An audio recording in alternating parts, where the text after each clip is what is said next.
welcome to another episode of Shades of Gay. As you can see, I am joined on screen by my marvellous two co-hosts, the very wonderfully handsome Jay. Say hello, Jay.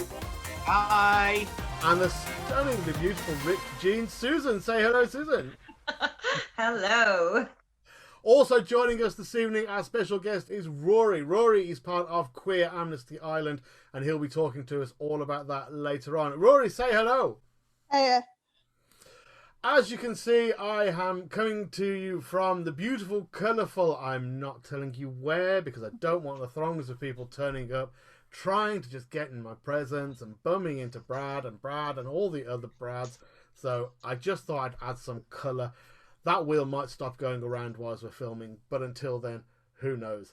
Let's find out how our weeks have been. Jay, how's your week been? It's been pretty good, thank you. Pretty good. Like always, just doing my thing, teaching classes. Not much to do, not many places to go. So not very eventful. I do have a Zoom date later on tonight, which I'm very excited about. Not like a date with a man, because like that's never going to happen. Just a group of friends getting on Zoom. We're going to have a few drinks, catch up and stuff like that. But if anyone does want to have a Zoom date with me, then I'm open to it. Actually, do you know what? I applied for first dates a few years ago, and I didn't get it. I didn't get on the show. I was mortified. Why? Anyway, yeah, I didn't make the cut. Raging. We need to get in touch with them and find out why. We'll get somebody on. And hashtag why didn't Jay make first dates? That's a bit of a long hashtag, but we'll think of something shorter by the end. Hashtag justice for Jay. That's the years of campaigning coming out.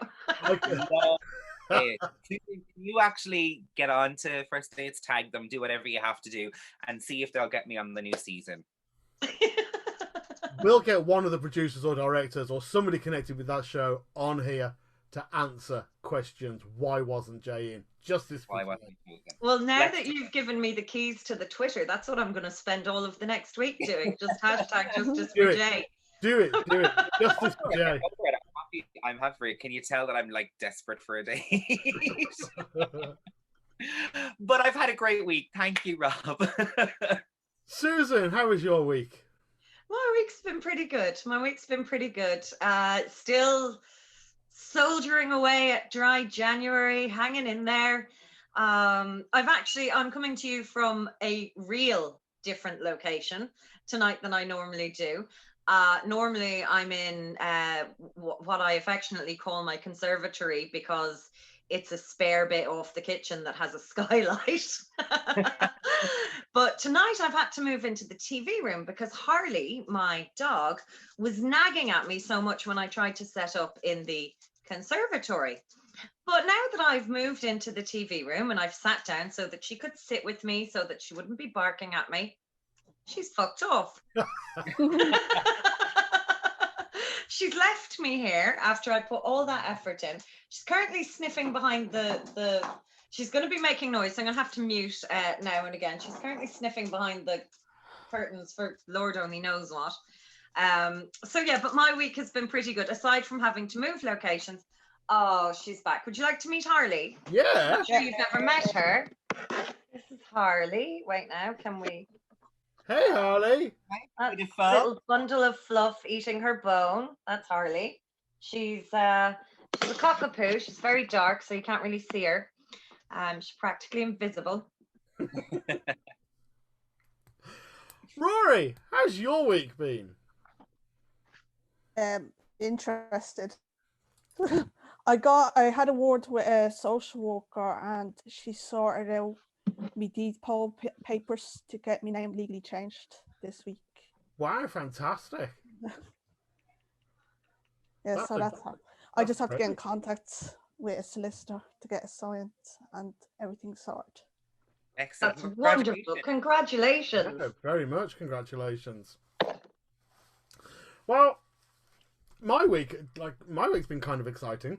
So I got 3 new pairs of glasses because I had the real shitty news from my optician that my eyesight's got that bad that I now need 2 different prescriptions. I need my normal glasses for driving, and then I need a reading pair of glasses. I was not happy about it.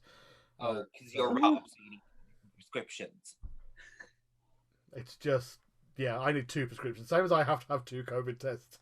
I have to have. There you go. Thank you. I was like, he's gonna think I'm throwing a lot of shade at him there. I was like, please get that reference. Please get that reference. Well, also, and viewers won't be aware of this, but he also has to have 2 routers. So, you know, Rob has to have double 3. Rob gets extra everything. 3 brads, 3 routers. Of course. I also got a new phone. Woo! I got the new iPhone, which is absolutely marvelous. I love it. I'm finally away from Virgin Mobile, who are just atrocious. Did you do that when you had phones years ago? Did you always do that when you were in somewhere without signal? Were you always like that? Still do that. And you're reaching up like that, right? And you're going, oh, I've got some signal. And then you're like, well, how the fuck am I going to get my ear up there? So the other good thing that happened to me this week was I ordered 2 new hearing aids a couple of weeks ago. For those of you that don't know, viewers, I'm actually mostly deaf in the one ear and I'm losing it in the other ear. So I'm supposed to wear 1 hearing aid, but 2 would be better. So I broke my old hearing aids. I finally got around to ordering new ones, and they weren't due to be delivered until February, but they arrived today. So yay, I have 2 new hearing aids. The bad news for this week for me is because of COVID at work, I have to wear a mask. I work frontline healthcare in my 9-to-5 job, and obviously I have to wear a mask. And because I'm going back to work and have to wear a mask, I have to shave my beard off. Oh no. So all this will be coming off on Saturday evening.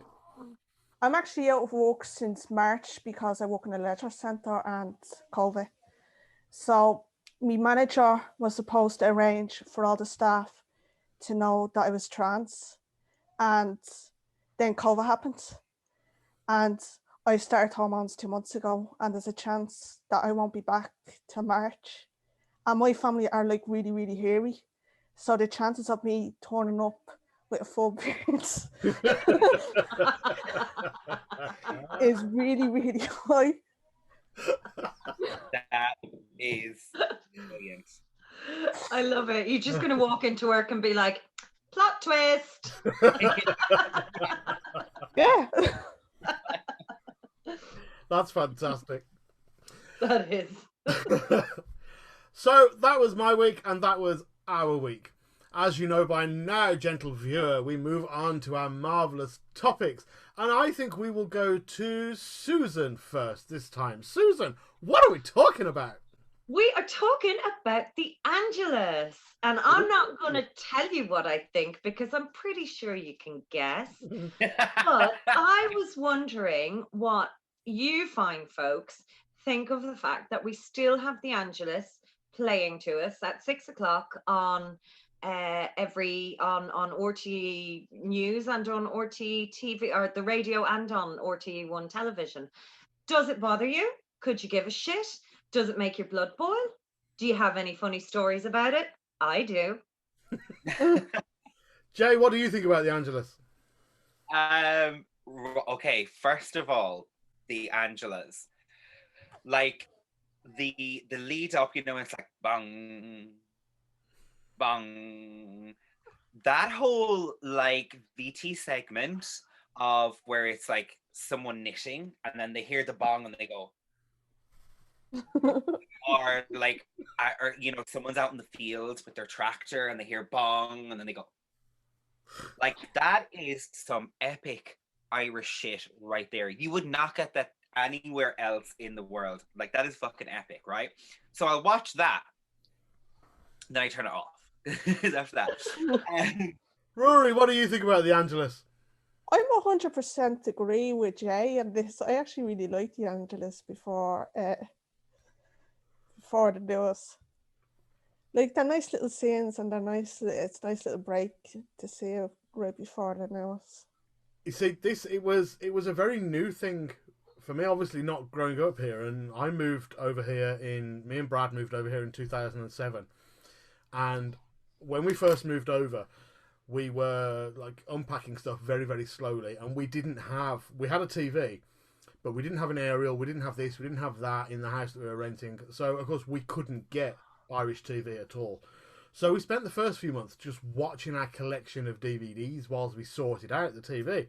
Then suddenly we got it. Brad's in the kitchen making dinner. I'm sat watching RTE1. And then the Angelus comes on. And I'm like, what the fuck is this? So I go into the kitchen. I sit down. I have my dinner. And I say to Brad, I said, the weird thing that happened on the TV just before the news. I said, there were these bells. And there were people looking up. Really weird. So about 2 days later, again, there he is cooking, and it comes on again. I'm like, Brad, come and look at this, Brad! Come and look at this! Come in! By the time he gets there, it's finished, because obviously he's cooking. Goes to the next day, and it happens again, and I'm like, Brad, they're doing it again! I can't believe this kind of thing is on every single day.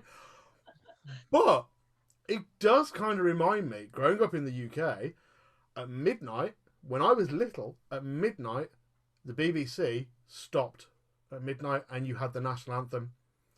And it was every night without fail. National anthem came on BBC One and BBC Two. National anthem, like BBC Two finished round about 10:30, 11 o'clock. And you had the national anthem then. And then on BBC One, it finished usually round about midnight. And then again, national anthem was played because you didn't have Channel 4 either. We just got on to the night. Yeah, that was it. That was it. And it was you had all these people standing up at the, before going to bed. So it kind of reminds me of that, the whole tradition thing. As for the Angelus itself, I couldn't give a flying fuck about it. The only thing that does kind of bug me is that it shows that there is the RTE is very much RTE is very much still pushing religion, and I have no problem with religion, absolutely none. I just think RTE should be a bit more equal, and if we're going to have that, then we need to have other religious music. I don't know if it's necessarily okay. When it first started, probably very much RTE putting that out there.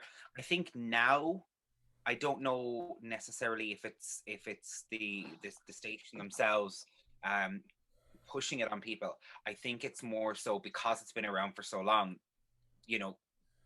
keep it going. Because I do think that if they stopped it, I think there would be absolute uproar in the country. I think absolutely. Yeah, I think people would really miss it if it was actually just gone. Yeah, I think I don't think the country would be very, very happy about it. I think a majority of the country would be like, bring back the Angelus. So I don't know necessarily, is it still maybe RTE? And I'm not like sitting here going, RTE, yeah. But, sign us RTE and put us on your station. But I think it's probably more so to do with the fact that it's such a big tradition and it's such a part of Irish culture now that it's always been there. So, Susan, you said you had a funny story about it. Well, I do. I have two funny stories about it. One funny story about it drives me fucking nuts. Does my head in. Can't stand it.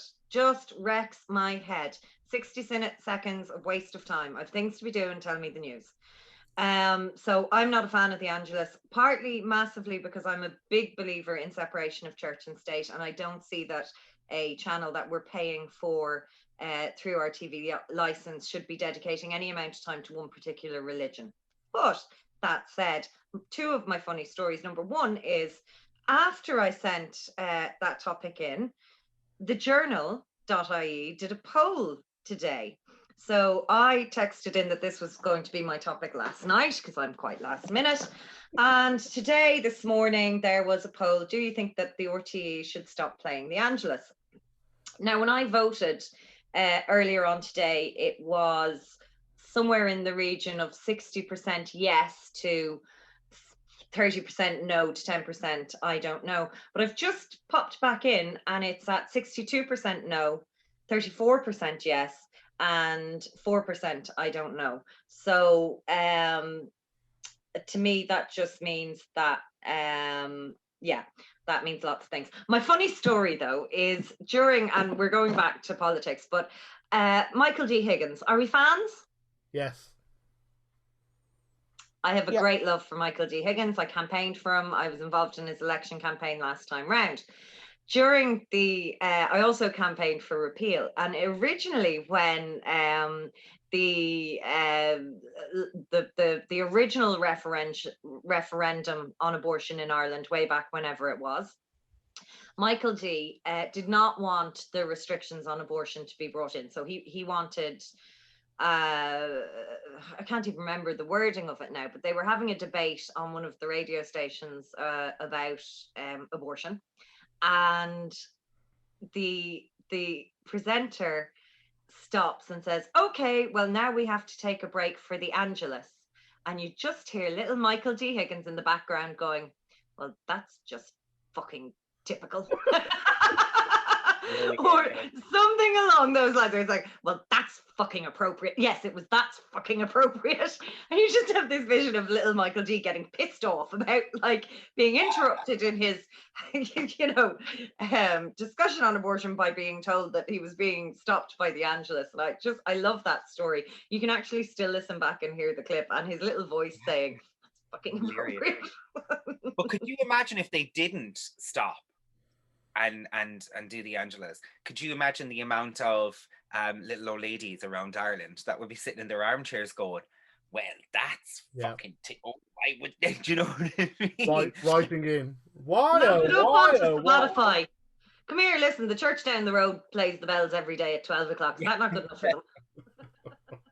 That not do the job? Quick show of hands. The Angelus. Are we keeping it or getting rid of it? Put your hand up if we are keeping it. So it looks like it's 2 against 2. Susan and I want it gone. Rory and Jay want to keep it. Jay, what are you talking to us about this evening? All right, well, we are going to talk about drag.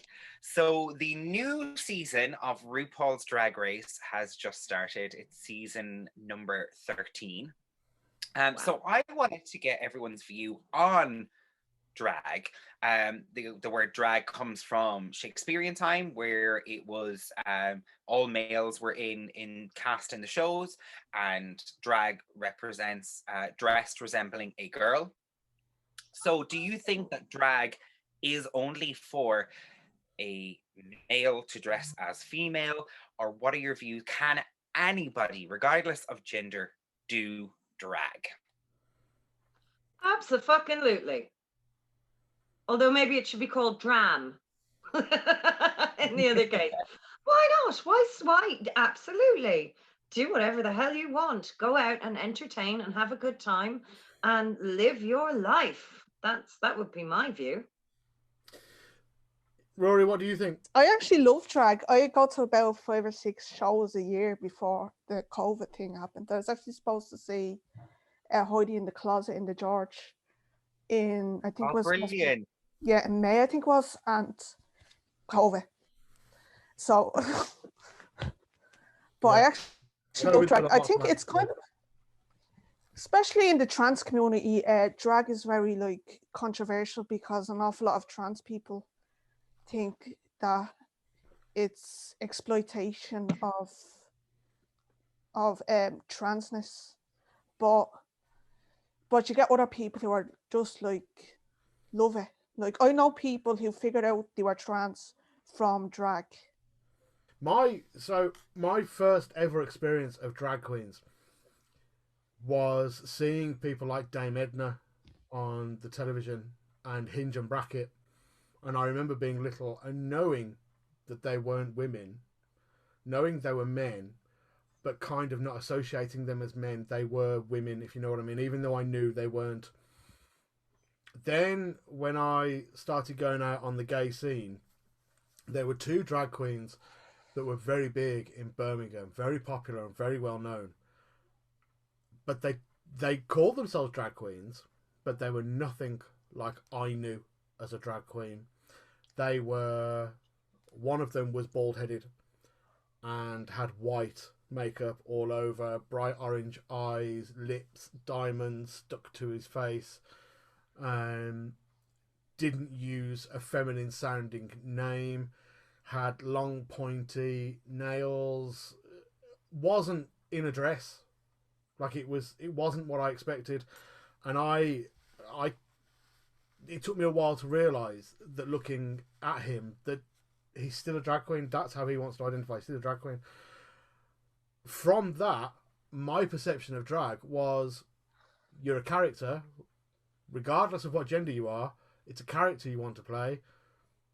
Off you go and do it. So I think, for me personally, drag queens, drag kings, whatever you want to call it, you know, if it's what you want to have a go at, if it's what you want to do, then, you know, off you go and do it. Yeah, because, like, I mean, the acronym itself, I think, doesn't, in this day and age, it doesn't really suit what drag is right now. No. Because, you know, dress resembling a girl, that was the term that was you know, created so many years ago. Drag is not a gender. Drag is an art form, and it's entertainment. So it doesn't have to be gender specific. You can be whatever you want to be. Besides, you know, the pageant scene where it is all about female impersonation, I get that and I understand that, because that's what it solely is. You were entering this pageant to be a female impersonator. So I understand that, and that's okay. But the other side of it, there's no boundaries. The new season of Drag Race, there's one of the queens, and her drag name is Gottmik, and he's trans male, but does drag. And a friend of mine said to me, I don't really get that. And I was like, well, how do you mean? And they're like, well, born female, has transitioned to male, but does drag. I'm like, right. And she's like, well, why wouldn't you just be staying as a female? I'm like, because drag is not who you are. Drag is what you do as an entertainment, as a performance. It's not who you are. So it's not about, gender's not about solely about what you put on your body clothes wise and stuff like that. It's about here and here, which Rory you'll attest to, and you can you know, speak on it more than any of us. But it was great to see that this guy was brought into the limelight through Drag Race, to be able to show that there are different forms of drag out there. You don't have to be cookie cutter. It's not just about a guy dressing as a girl. It's completely about entertainment. It's completely about an art form. And go out there, and, as you know, if the people are cheering and clapping and enjoying, that's the main thing, you know. So when I drag up, I don't do my makeup to look like a woman. I am not a female impersonator. There's no point. It's never ever, I mean, for God's sake, my hairy chest, it's never ever gonna happen. And no matter how hard I try, no matter how good a makeup artist they are, I am not going to look like but that's one of the things from you, Rob. I know, like, over the years, knowing you and working together, doing shows and stuff. I mean, we did that party down in oh my God, do you remember that party we did? I mean, was it like we did bingo or something at the House Hotel? Yeah. And, like, I was in drag, but I wasn't dressed as a woman. I was in, like, I had makeup on, and I had like a hat with rhinestones on it, and, you know, that was kind of like my drag. But I know for you, like, you're like, oh God, I fucking hate shaving. Like, I don't want to fucking have to get rid of all this, and sometimes you don't. Sometimes you do. Sometimes when you're getting into Dixie, sometimes you do. Sometimes you don't. And there is nothing wrong with that. It's not it's not about a gender. It's about a character and a performance. And the last show I hosted at NUIG, I didn't shave here and I didn't shave here, and I went out in a low cut top with a hairy chest and a hairy face, and everybody thought it was hysterical, because I'm not going out there to try and convince people that I'm a woman. Yeah. Right. I think it's so important that, like, when with the question being asked that, is it okay for men to or for drag kings, I guess, if you want to put it that way, it's not about any of that. It's about the creative expression. It's about it being an art form. It's about it being something that is part and parcel of our community, to be honest with you. And in all of those things, creativity, within creativity, within performance, within the LGBT community, the more diversity that we can accept, and that we make the effort to accept, and to be as willing to allow everyone to be exactly what they want to be, express that creatively however they want. That's the key. And so I think that for anyone, I think one of the things that we in both art and creativity, and both within the community, is to not judge people and just let them be themselves. We don't have to fit into little boxes. No. Good luck. And I have to give a shout out on that side of things to the Dirty Circus, who are based here in Galway, who I have performed with a couple of times. And when they first contacted me and asked me to perform, I was very much like, oh, well, like, look, I can't take my clothes off because I don't feel confident enough to be in front of an audience of people and take my clothes off, and I don't do drag, and I don't do this. And they were like, we don't want you to do any of that. We want you to be you. We want you to get up on our stage and dance and be you. And I was like, Yeah. oh, okay. And I performed for them 3 times, and I had like an absolute ball. I wore heels because who doesn't want to fucking dance in heels? Hello. I never did like full I fucking drag. don't. Never... I've had to do it all my life.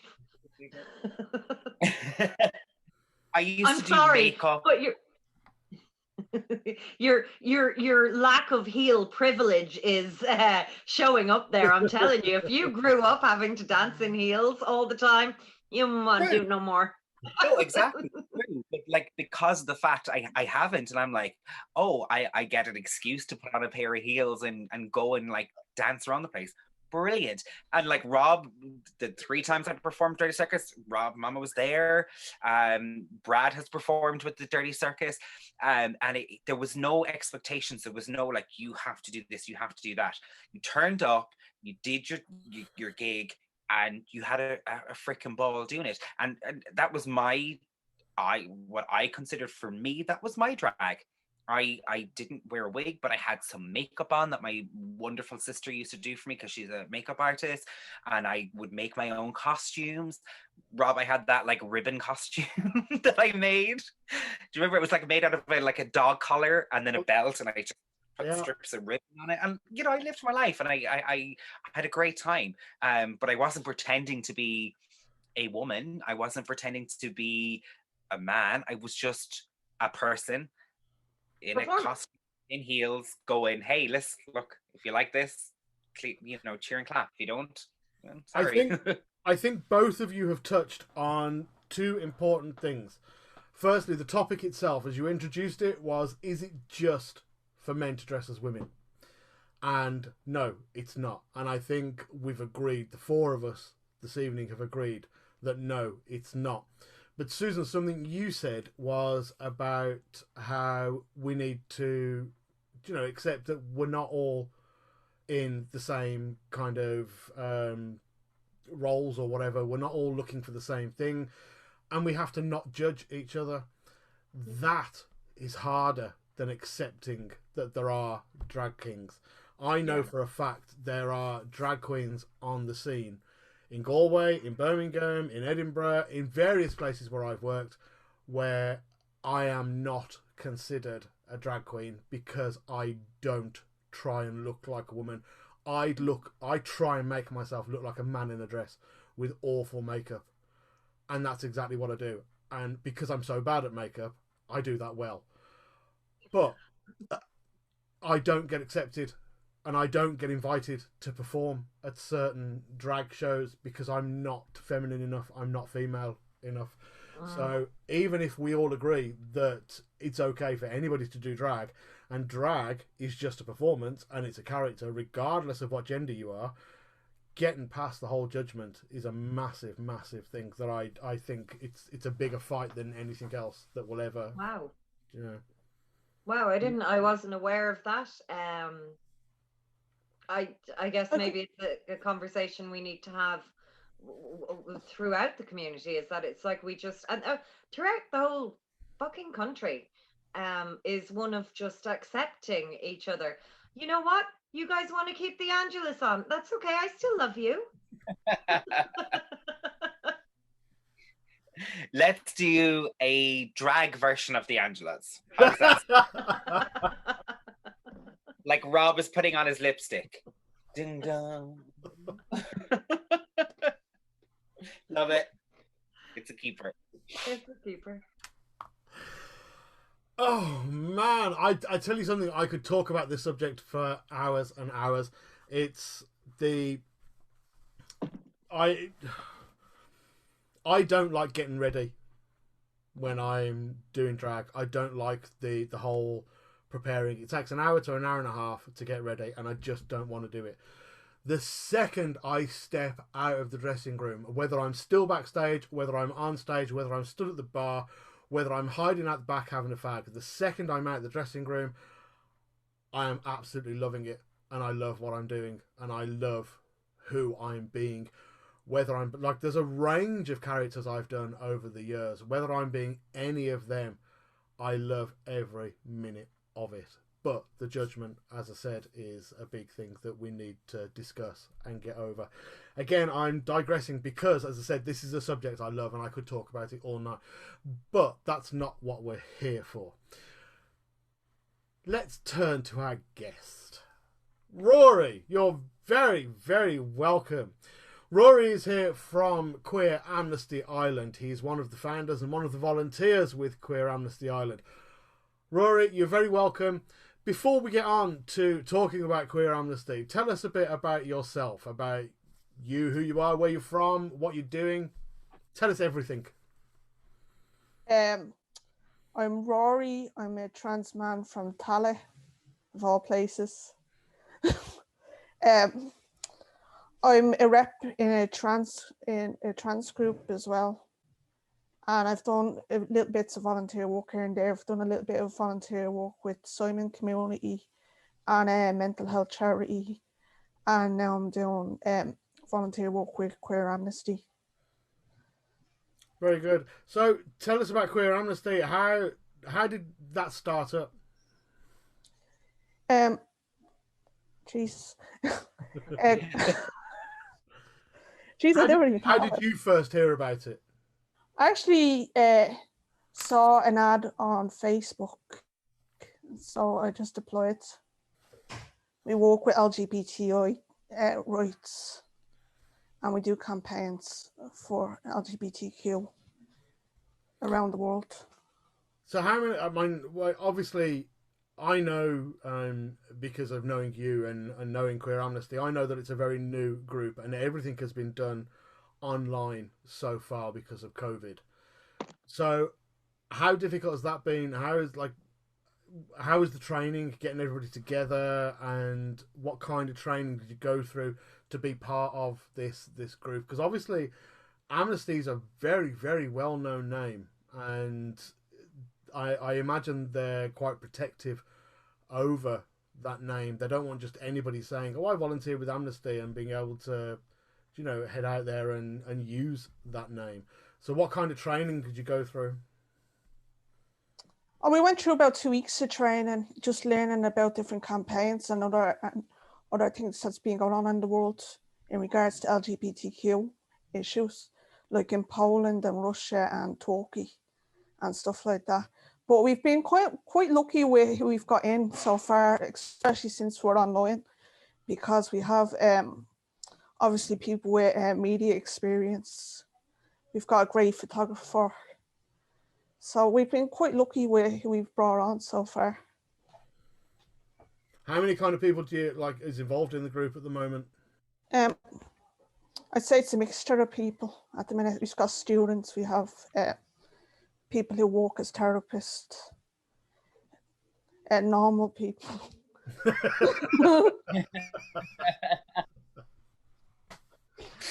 So what is it actually that Queer Amnesty does? What is it that you do as a group?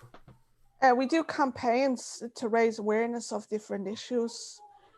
In Turkey, we were campaigning. We got 100,000 signatures together. There was an LGBT pride event that happened at a college, and there was a lot of students arrested, and they're going to be charged. We got 100,000 signatures together to try to get them out of jail. Wow. An incredible number. Yeah, it is. And I imagine there's a lot of work in the background with that. What kind of background work goes on at the moment? As I said, with it being COVID, with everything being done online and pulling people in from all over the country, obviously you meet, be it like we do through Zoom, but what kind of stuff goes on in the background? What kind of work do people do to get these signatures out there? Obviously, an awful lot of social media. We've got TikTok, we've got Twitter and Facebook and all.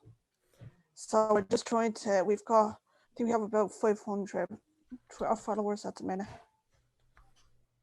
I mean, I reading up about some of the campaigns that you're working on, as you said, the Metu Pride and things like that. I think it's incredibly important to have organisations like Queer Amnesty Ireland working on these things, because without the likes of Amnesty or Queer Amnesty, I'll be honest, I don't think I would know about a lot of the stuff and a lot of the discrimination that's going on around the world. I know about it in Ireland, and I think it's good that Queer Amnesty has set up in Ireland to work with groups in Ireland, but also to bring knowledge of the stuff that's going on outside of the country. I didn't know, until reading about Queer Amnesty, I didn't know anything about the Metu Pride, what you're talking about in the Turkey with the Pride people being arrested and the court case going on.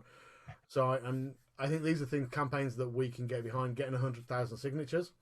So I think it's a very important venture. So well done to you and the rest of the people that are with you. What kind of support do you get from Amnesty International themselves as a group? They check in on us every so often and just make sure that everything's working all right. Okay. Are there any other Queer Amnesty groups around the world other than just Ireland? I think there's actually a few. I know the only one I know of is Queer Amnesty Berlin. I know that one. I don't know of any others, but I think there's actually one in Poland as well. There's a couple. I think we're the only ones on TikTok. So.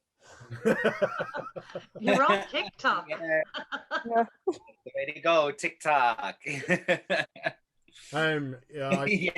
go for it. There's I believe you've had a few problems on TikTok though. Yeah, we've been shadow banned twice so far.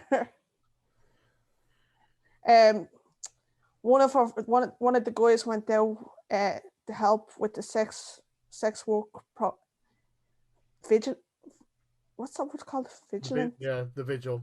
Yeah, and I just talked about it, and because of that, we got shadow banned for 2 weeks just for that. Oh my goodness. I know there was a lot of issues with TikTok a couple of months ago about actively removing LGBT content.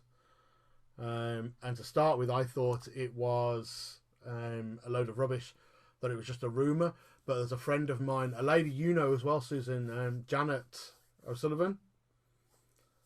She was telling me, about how they're actually actively removing, or rather, it's claimed they're actively removing LGBT content. And funnily enough, if you look at some of the videos that are up there, in the comments, in the description of the video at the bottom, it will say, "This got removed, so I'm posting it again." And it could be a guy dancing in his boxers, doing nothing untoward, just dancing in his boxers, and he'll have the LGBT hashtag, or he might have a rainbow flag on his boxers, and it'll say, "This got removed." So but a lot of the LGBTQ community, they do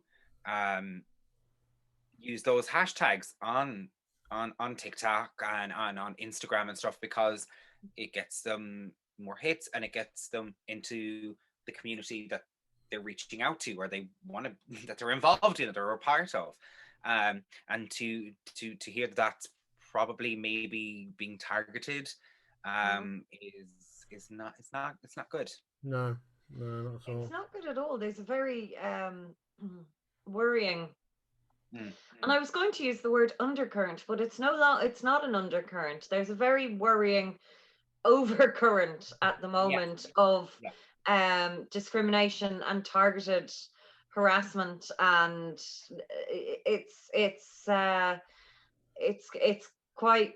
I don't know. I mean, while that sort of discrimination and targeted harassment may always have been there, I think that it becomes, now that we've got this global network of, of social media, where it's so easy for voices to either be amplified or to be silenced, depending on, and it just seems like there are some very frightening voices being amplified out there in the world at the moment, and it's quite a scary time. I think that the work that Queer Amnesty have cut out for yourselves, there's huge, I hadn't heard of Queer Amnesty until Rob mentioned yourselves, and just the amount of work that there is to be done. And I suppose it gives me great heart that there are people that are sort of actively working to raise awareness and assist people who are living, particularly in countries where discrimination and targeted harassment are far more prevalent than they are here, although I do see it on the rise here, and it's extremely concerning. It's just certainly that our work is never done. Like our work is never done. No. It's not just about one thing or another. It's ongoing, and that's the thing that I love about this community, is that our community is that just because we have certain things here, we don't forget about the rest of the world. We don't forget our brothers and sisters in other countries. You know what I mean? If it's affecting them, it's affecting us. So we're all fighting the same battle. So even though we might have some rights that other countries don't, we're still with them. We're still on their side, and it's great to see that Queer Amnesty is out there and flying the flag for us. So one of the things that I love about the queer community, and I equate this very similar to my family, my family at home, my parents. So growing up, my parents, like any couple, might argue over something, or I might do something wrong and get told off.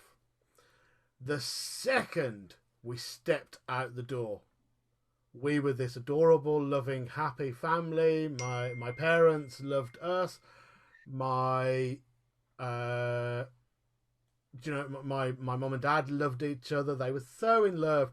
The second we stepped back in the door, it was back to this frosty atmosphere because we hadn't sorted the issues out that were there before. In the queer community, what I see is we do things very, very similar.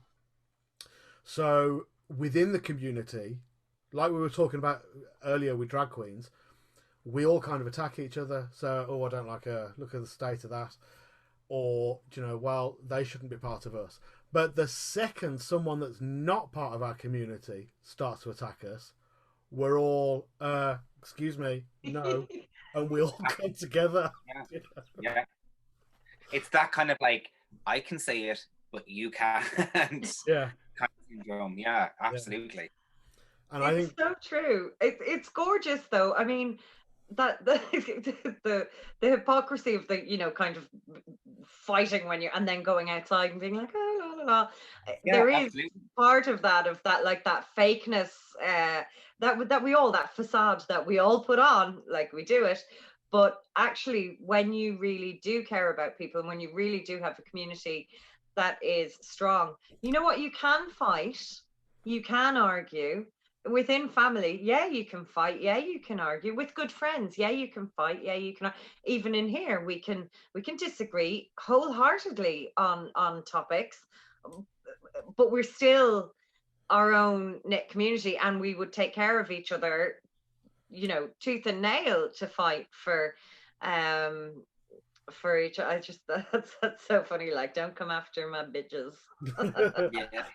I remember years ago falling out of a nightclub in Birmingham, and this nightclub was notorious for at 2-3 o'clock in the morning, as people were leaving, you would always get girls fighting. So all the guys would be walking out, looking and pointing, going, "Oh, look, it's gone over there again," and there'd be two girls kicking 7 stages shit out of each other, and there'd be other girls around them taking sides, egging each other on, and guys would come out and start looking, and they would pick a side because they might know somebody, and they'd go, "Yeah, come on." Across the road, you'd get one of the straight bars that would close, and the straight lads would come out, and they'd be like, "Oh, look at the lesbians fighting." The second they said it, all the fighting stopped, and we were all like, "Excuse me?" Yeah. And off they went. Brilliant. I think the whole idea of Queer Amnesty Ireland is fantastic. I know that you are working on some projects within Ireland. I know that Queer Amnesty is working towards the whole End Direct Provision campaign, as well as all the stuff they're doing outside of Ireland. So, Rory, thank you for being part of that. And thank you to everybody else that is part of that in the background. It's great to have people like you that are willing to step up and make those kind of changes and be a voice for people, get people heard. Absolutely. Second that. Viewers, thank you for joining us again for another wonderful episode of Shades of Gay, where we have put the world to rights. Well, we haven't just yet, but we're getting there. We are going to sort out those drag queens. We are going to get rid of and keep the Angelus. And at the end of the day, we're all going to be just so happy. I hope we will see you next time. I'm going to see if I can get a copy of the Angelus to play us out rather than using our theme tune. Well, in which case, we all need to take a moment. We all need to do a bong, bong. God, it's everything. Oh my God. Everybody say good night. Good night. It's been fantastic.